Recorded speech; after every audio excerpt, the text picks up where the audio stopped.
इस लॉकडाउन के सेशन में जहां कॉलेज स्कूल बंद है, हमारे स्टूडेंट्स को घर बैठे या तो ऑनलाइन या किसी सेल्फ स्टडी के मदद से आपको तैयारी करनी पड़ रही है।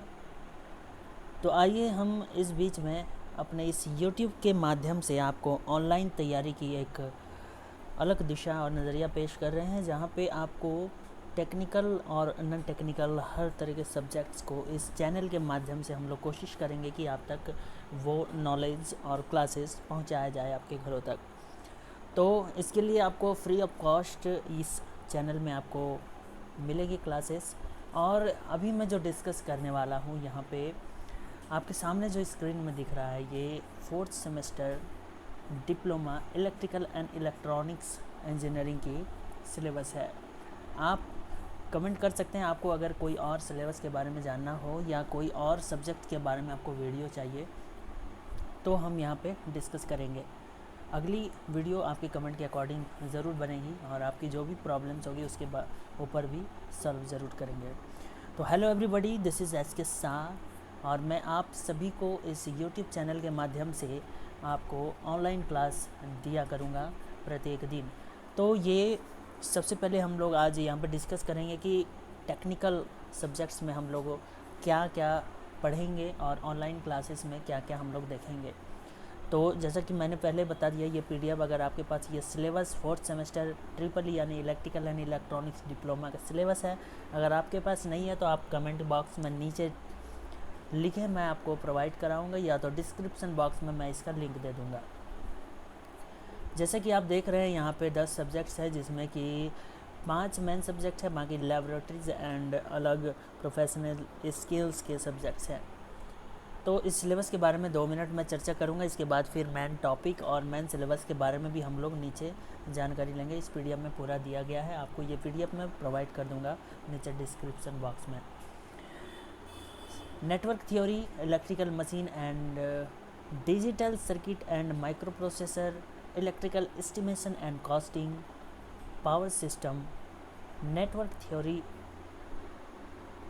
है ना। तो इसके बारे में इसके बाद लैब्स आ जा रहे हैं, नेटवर्क थ्योरी लैब और मशीन्स। तो हम लोग लैब के बारे में डिस्कस नहीं कर सकते हैं ऑनलाइन में, फिर भी अगर कोई वैसा मोड होता है तो हम लोग लैब के बारे में भी देखेंगे, पढ़ेंगे और उसके बारे में भी जानकारी लेंगे। तो सिर्फ हम लोग थ्योरी पेपर्स के बारे में यहाँ पे ऑनलाइन क्लासेस में डिस्कस करेंगे यूट्यूब के माध्यम से, या तो मैं लाइव आकर आपको बताऊँगा, अदरवाइज़ मैं वीडियो अपलोड करता जाऊँगा हर टॉपिक वाइज। तो यहाँ पे मैं मेरे द्वारा electrical machine, power system, electrical estimation and costing और देखता हूँ कौन सा सब्जेक्ट मैं ले पाऊँगा, तो वो मैं आपको अपने द्वारा बाकी सब्जेक्ट कोई और लेंगे। तो अभी मैं इलेक्ट्रिकल मशीन आता है सबसे पहले, तो मैं उसके बारे में सिलेबस के बारे में थोड़ा सा डिटेल्स आपको दे दूँगा, और इसके बाद पावर सिस्टम का अगले वीडियो में अलग अलग वीडियो में हम लोग फिर इसके सिलेबस के बारे में भी चर्चा करेंगे, क्योंकि वीडियो भी ज़्यादा लंबा नहीं होनी चाहिए। तो आइए सबसे पहले मैं देखता हूँ कि थ्योरी में आपके फुल मार्क्स ऑफ सब्जेक्ट्स 100 हैं, यानी कि आपके जो भी 5 ऊपर से 1 2 3 4 5 थ्योरी पेपर जितने हैं सबके 80 मार्क्स है, और 20 मार्क्स आपके इंटरनल असेसमेंट जो कि आपके कॉलेज अरेंज करती है आपके लिए एग्ज़ाम, उससे मिलेगा। और आपके जो भी फाइनल एग्ज़ाम है वो आपका बोर्ड यानी कि झारखंड बोर्ड आपका उसके लिए अरेंज करेगा आपके एग्ज़ाम का, और 80 मार्क्स का आपको थ्योरी पेपर देनी पड़ेगी, और टोटल आपको पास मार्क्स में 40 मार्क्स लाने हैं। ठीक है, बाकी के सब्जेक्ट के बारे में हम लोग बाद में देखेंगे। सबसे पहले अभी इलेक्ट्रिकल मशीन्स के बारे में हम लोग चर्चा करते हैं, यहाँ पे डिस्कस करते हैं कि कौन से टॉपिक आपको पढ़ने हैं और कौन से टॉपिक हम लोग यहाँ पे पढ़ेंगे। एक्चुअली आप लोग अगर बीटेक कर रहे हो तो बीटेक से भी रिलेटेड ये सब चैप्टर्स आते हैं, अदरवाइज़ आपको और भी कोई चैप्टर चाहिए आपको डिस्कशन में, तो आप नीचे डिस्क्रिप्शन बॉक्स में लिंक दिया हुआ होगा, मेरा नंबर दिया होगा, आप उसमें व्हाट्सएप भी कर सकते हैं, अदरवाइज़ आप नीचे कमेंट कर सकते हैं। तो सबसे पहले ये कंटेंट्स है, यहाँ पे मैं दिखा दे रहा हूँ। यहाँ पे इलेक्ट्रिकल मशीन अपने सब्जेक्ट्स कोड्स को आप लोग मैच कर सकते हैं। ELE 408 ये आपका सब्जेक्ट कोड है, डिप्लोमा 4th सेमेस्टर मशीन 1। ठीक है, तो इसमें आपके कौन कौन से कंटेंट्स आ जाते हैं और इसको हम लोग कितने क्लासेस में डिवाइड कर सकते हैं, ये हम लोग डिस्कस करेंगे यहाँ पे। तो सबसे पहला चैप्टर है आपका DC जनरेटर्स। इसमें आपको करीब 10 टॉपिक्स पढ़ने हैं डिप्लोमा में। उसमें से है principal operation, construction feature, armature winding, pitch, front pitch, resultant pitch and commutator pitch. तो मैं एक एक टॉपिक के बारे में थोड़ा सा मैं बता देता हूँ ताकि आपको समझ में आए कि हम लोग इसके बारे में कितना पढ़ेंगे और कितना ज़्यादा इसमें हम लोग डिस्कस करेंगे। थोड़ा सा इसको हम जूम कर देते हैं ताकि आपको समझ में भी आए, थोड़ा सा आपको ज़्यादा दिखे। ये लीजिए, हो गया जूम, थोड़ा सा ज़्यादा ये शार्प दिखेगा आपको थोड़ा सा। तो इसमें हम लोग डिस्कस करेंगे प्रिंसिपल ऑपरेशन, यानी कि डीसी जनरेटर का प्रिंसिपल क्या है, इसका जो ऑपरेट होता है, ये ऑपरेशन इसका क्या होता है, प्रिंसिपल, इसके बारे में हम लोग पढ़ेंगे।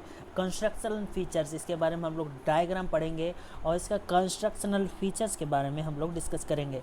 इसके अंदर जो भी वाइंडिंग्स होते हैं, उसके अंदर में जो पिच होते हैं, back pitch, front pitch, resultant pitch, commutator pitch, इसके बारे में भी हम लोग थ्योरी नॉलेज लेंगे, क्योंकि प्रैक्टिकल में इसको दिखाया जा सकता है। तो कोशिश करेंगे कि वीडियो में वैसे पिक्चर्स, डायग्राम्स, एनिमेशन और वीडियोस भी आपके सामने रहे ताकि आपको समझने में थोड़ा सा आसानी हो।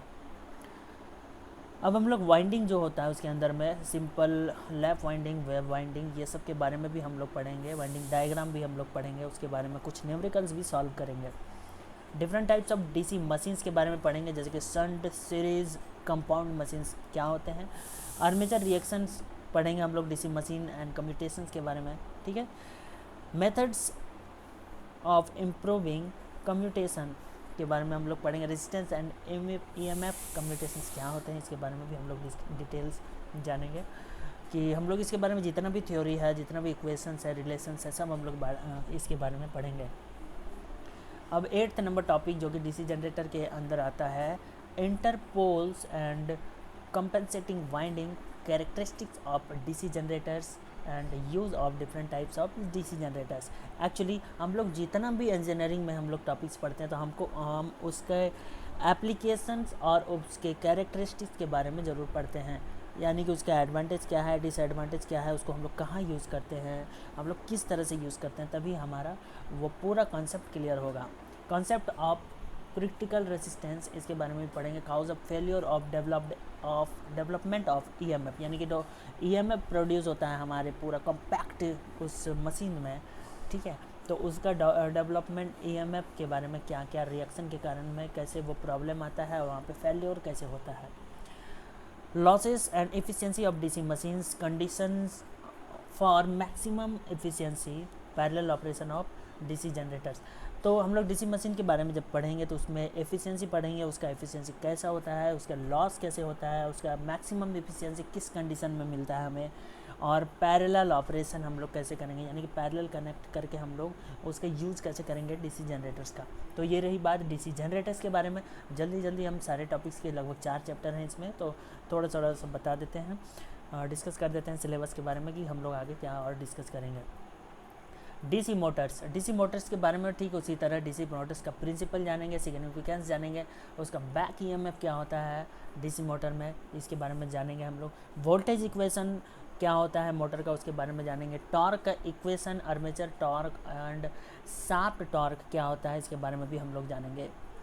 Performance characteristics of shunt, series and compound motor and their applications, ये सब क्या होता है इसके बारे में हम लोग जानेंगे, डिस्कस करेंगे।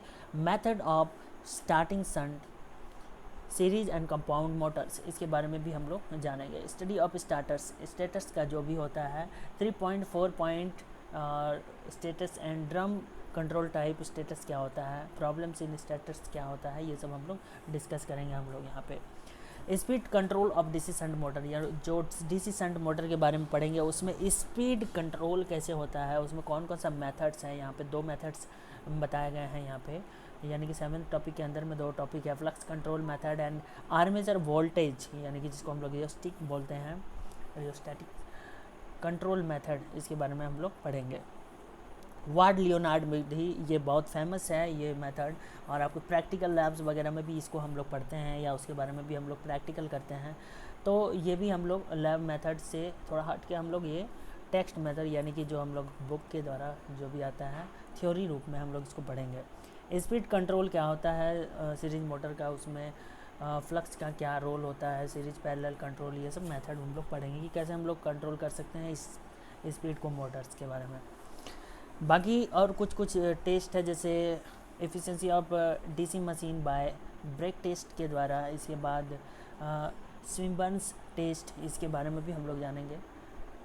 नेक्स्ट टॉपिक है losses and efficiency and condition for maximum power, यानी इसके बारे में भी हम लोग जानेंगे कि लॉसेस क्या होता है, एफिशिएंसी क्या होता है कोई भी मशीन के बारे में, और मैक्सिमम पावर किस कंडीशन में वो देता है, इसके बारे में भी हम लोग डिस्कस करेंगे। सिंगल फेज ट्रांसफार्मर, ये बहुत ही इंपॉर्टेंट चैप्टर होता है किसी भी मशीनरी पार्ट्स के लिए और किसी भी मशीन सिलेबस के लिए। तो इसके बारे में भी हम लोग जानेंगे कि वर्किंग प्रिंसिपल क्या होता है, यानी कि सिंगल फेज ट्रांसफार्मर जो होता है उसका वर्किंग प्रिंसिपल क्या होता है, ट्रांसफार्मर का कंस्ट्रक्शन कैसा होता है, उसका अंदर में अरेंजमेंट कैसा होता है, उसके बारे में डायग्राम पढ़ेंगे। उसके बारे में जैसे कॉइल्स वगैरह कैसे हम लोग वहाँ पे नंबर ऑफ़ वाइंडिंग्स क्या होता है, उसका कोर कैसा होता है, इसके बारे में भी यहाँ पे लिखा गया। सेकेंड टॉपिक में हम लोग टोटल उसके बारे में पढ़ेंगे। थर्ड पॉइंट है इसका कूलिंग मेथड्स, यानी कि जैसे ट्रांसफार्मर में हम लोग इलेक्ट्रिसिटी प्रोड्यूस करते हैं या उसे फ्लो कराते हैं या उसे पास कराते हैं, तो उसमें जो भी रिएक्शन होता है अंदर में उसके कारण जो उसमें हीट प्रोड्यूस होता है, जिसके कारण वो कंपोनेंट्स गर्म हो जाता है। तो उस कंपोनेंट्स को हम लोग को कूल रखने के लिए कौन कौन सा मेथड्स यूज़ करते हैं उसके बारे में भी जानेंगे। केयर एंड मेंटेनेंस, कोई भी मशीन हम लोग जब भी पढ़ते हैं, कोई भी मशीन या इलेक्ट्रॉनिक कंपोनेंट्स के बारे में भी पढ़ते हैं, तो हम लोग उसके बारे में उसका एप्लीकेशन के साथ साथ उसका केयर एंड मेंटेनेंस भी हम लोग पढ़ते हैं कि क्या उसका मेंटेनेंस होना चाहिए और उसको कैसे हम लोग सेफली रख सकते हैं। ईएमएफ इक्वेशन के बारे में भी इसमें हम लोग डिस्कस करेंगे। वोल्टेज ट्रांसफॉर्मेशन रेशियो के बारे में हम लोग पढ़ेंगे, थ्योरीज का पढ़ेंगे। Transformer on no load and on load phasor diagram हम लोग पिछले क्लास में भी पढ़े थे। इस क्लास में भी हम लोग ट्रांसफार्मर के लिए पढ़ेंगे कि जब नो लोड दिया जाता है तो उसका कैसे कैरेक्टरिस्टिक्स होता है, और जब लोड के साथ उसमें आउटपुट देखा जाता है तो उसका आउटपुट का कैरेक्टरिस्टिक्स कैसे बनता है। तो उसका हम लोग फेजर डायग्राम खींचना सीखेंगे, और कैसे हम लोग डायग्राम बनाते हैं वो फिर से हम लोग एक बार देखेंगे। यहाँ पे इक्विवेलेंट रेजिस्टेंस एंड इम्पीडेंस के बारे में हम लोग पढ़ेंगे। Phasor diagram of transformer with winding resistant and magnetic leakage, सबका कुछ न कुछ इफेक्ट और इम्पैक्ट पड़ता है, और उसके कारण जो भी प्रॉब्लम होता है उसके बारे में भी हम लोग फेजर डायग्राम में सीखेंगे। इक्विवेलेंट सर्किट खींचना हम लोग सीखेंगे कि इक्विवेलेंट सर्किट हम लोग कैसे बनाते हैं। Approximate and exact voltage drop of a transformer, इसके बारे में पढ़ेंगे। और कुछ टॉपिक्स है जैसे regulation and various load and power factor, different types of losses in a transformer, open circuit test, short circuit test, efficiency at different loads, power factor, ये सब हम लोग यहाँ पे पढ़ेंगे। ऑल्ड एफिशिएंसी, यानी कि एफिशिएंसी जो भी होता है किसी मशीन का वो प्रत्येक दिन के अकॉर्डिंग वो कितना एफिशिएंट होता है उसके बारे में हम लोग कैलकुलेशन करना सीखेंगे, और कैसे होता है एफिशिएंसी को हम लोग कैसे कैलकुलेट करते हैं उसके बारे में भी हम लोग सीखेंगे। Determination of load corresponding to maximum efficiency जब होता है यहाँ पे लोड के अकॉर्डिंग, तो हम लोग उसका भी हम लोग कैलकुलेशन करने सीखेंगे। Parallel operation of single phase transformer के बारे में हम लोग पढ़ेंगे, यानी कि पैरेलली जब सिंगल फेज ट्रांसफार्मर को हम लोग जोड़ते हैं तो उसका क्या रिजल्ट बनता है, हमारा आउटपुट का कैलकुलेशन कैसा होता है। अब यहाँ पे दूसरा टॉपिक आ जाता है इंट्रोडक्शन ऑफ ऑटो ट्रांसफार्मर, यानी कि ट्रांसफार्मर के बाद जो ऑटो ट्रांसफार्मर आता है उसके बारे में हम लोग इंट्रोडक्शन पढ़ेंगे। सिर्फ छोटा सा पार्ट पढ़ा है कि वो कैसा रहता है, उसके कंस्ट्रक्शन क्या होता है, उसके थोड़ा सा हम लोग प्रिंसिपल के बारे में भी जानेंगे, उसका एडवांटेजेस, डिसएडवांटेजेस और एप्लीकेशंस के बारे में भी हम लोग चर्चा करेंगे। तो ये रहा थर्ड चैप्टर। और फोर्थ यानी कि अंतिम डिप्लोमा का फोर्थ सेमेस्टर का ट्रिपल ई का सिलेबस के अकॉर्डिंग ये इंट्रोडक्शन टू 3 फेज ट्रांसफार्मर, ऊपर में था सिंगल फेज ट्रांसफार्मर, यानी कि फोर्थ चैप्टर में आ गया आपका 3 फेज ट्रांसफार्मर।